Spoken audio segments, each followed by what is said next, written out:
Baik, pada pertemuan ini kita akan membahas tentang sistem benam, di mana pada pertemuan sebelumnya kita sudah berdiskusi atau membahas tentang pengantar Internet of Things. Nah, kita membahas sistem benam karena salah satu yang kita butuhkan perangkat untuk mengembangkan Internet of Things adalah sistem benam ini sendiri. Baiklah, kita langsung saja. Yang pertama akan kita diskusikan adalah definisi sistem benam. Sistem benam adalah sistem komputer yang memiliki tujuan khusus yang seluruhnya dimasukkan ke dalam alat yang terkendali atau yang dikontrol. Kata benam atau embedded menunjukkan bahwa sistem merupakan bagian yang tidak dapat berdiri sendiri. Sebuah sistem benam memiliki kebutuhan tertentu dan melakukan tugas yang telah di-set atau diatur sebelumnya.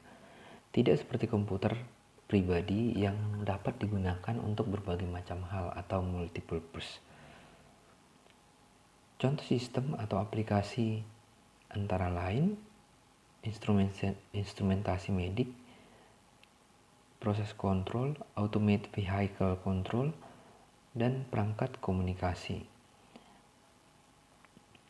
Sistem benam terdiri dari single board computer atau SBC dan single board microcomputer atau SBMC. Nah, dua hal inilah yang akan kita kenal, yang akan kita diskusikan, yaitu SBC dan SBMC. Nah,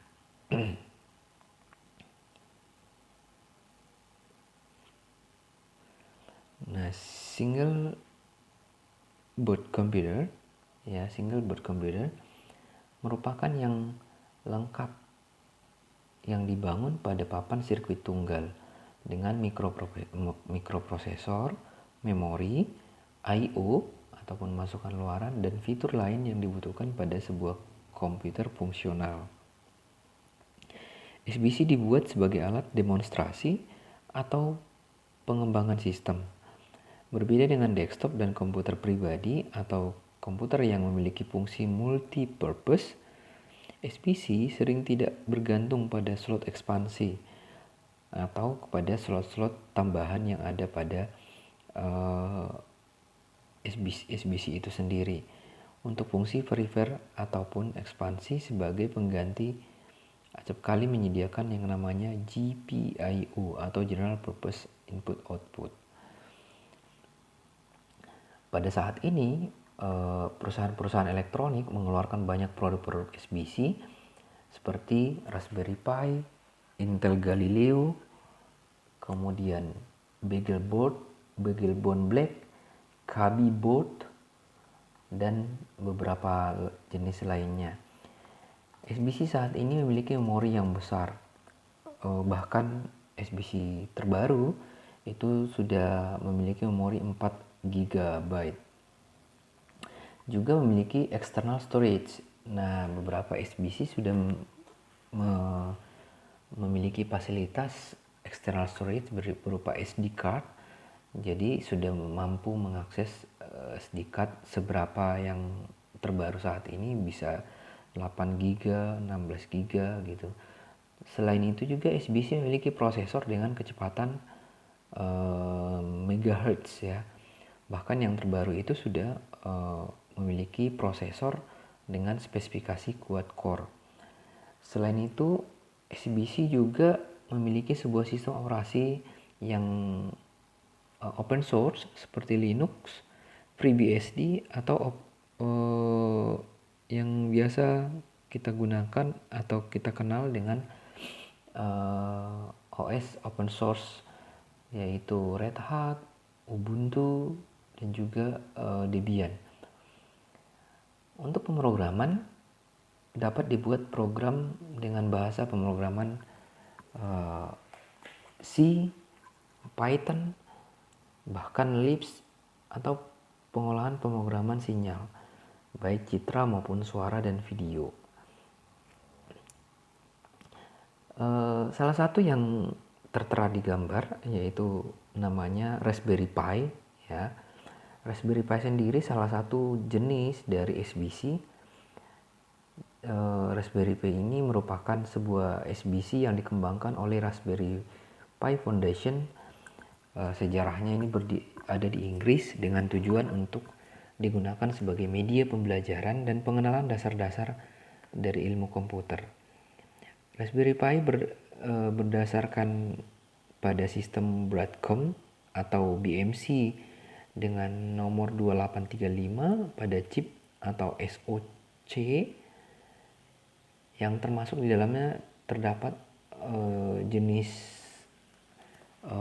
prosesor yaitu ARM 1176, ada juga video core 4 atau generasi 4 dengan GPU dan dilengkapi dengan RAM 256, bahkan yang terbaru sudah dilengkapi dengan 4 GB yang kemudian di-upgrade menjadi pada Raspberry Pi 4 saat ini.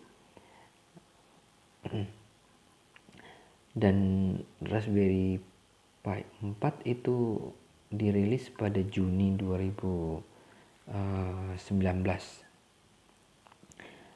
Nah, di gambar bisa kita lihat beberapa bagian ya, beberapa bagian dari Raspberry Pi ya. Tentu sudah terdapat 40 pin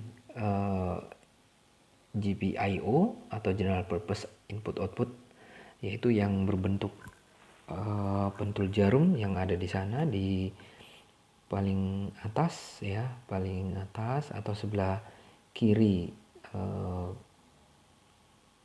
dari monitor ya. Kemudian juga ada DSI display connector, yaitu yang masih sebelah kiri ya, masih sebelah kiri. Kemudian juga terdapat SD card ya, SD card, baik itu sudah support untuk yang 8 GB, 4 GB, 16 GB gitu. Kemudian ada juga 2 buah USB port ya, USB port yaitu yang sebelah kanan yang mengarah ke atas sebelah kanan yang sama ya, ada dua box sebelah kanan yang sama tuh yang berbentuk kotak. Nah, itu namanya USB port. Sedangkan yang satu lagi ini yang masih sebelah kanan tapi di sampingnya yang ada tulisan eDMC ya. Nah, eDMC ini adalah Ethernet ya, Ethernet card atau Ethernet. Kita bisa menghubungkan kabel RJ45 ke sini. Kemudian untuk Raspberry Pi sendiri sudah ada audio ataupun video jack ya. Dan juga sudah ada kamera konektor. Kemudian ada HDMI. HDMI ini yang ada warna orange ya, yang ada warna orange itu HDMI. Kemudian ada juga micro USB 5 volt, jadi bisa kita berikan daya 5 volt. Dan tentunya ada di situ ada semacam prosesor ya, BMC ya, BMC yang paling tengah ya, yang paling tengah berupa chip. Nah, itulah jenis-jenis dari komponen yang ada di Raspberry Pi itu sendiri. Nah, kalau saat ini itu sudah tersedia beberapa fitur untuk simulator Raspberry Pi ya, untuk simulator Raspberry Pi. Salah satunya mungkin nanti yang bisa digunakan yaitu pada link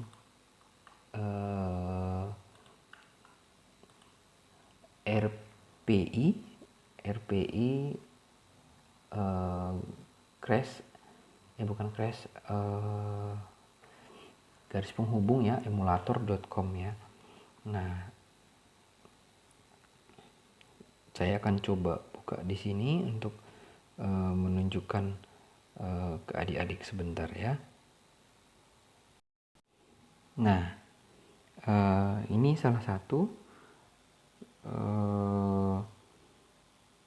emulator yang bisa digunakan ya. Kita bisa download di sini. Nanti kita download bisa kita gunakan apa ya? Sistem operasinya, kita install sistem operasinya pada PC kita sendiri. Jadi tidak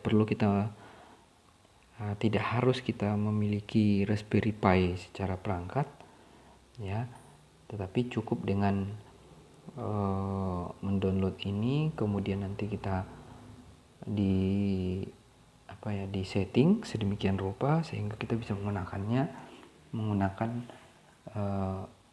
emulator gitu ya.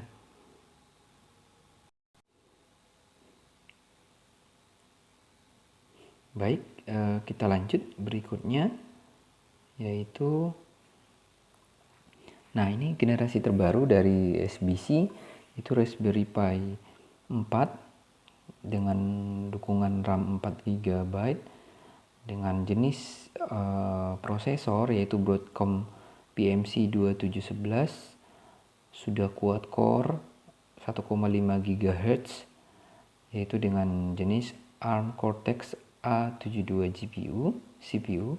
Kemudian sudah memiliki video core 6 GPU, ada support 1 GB, 2 GB atau 4 GB dari RAM yang dimilikinya.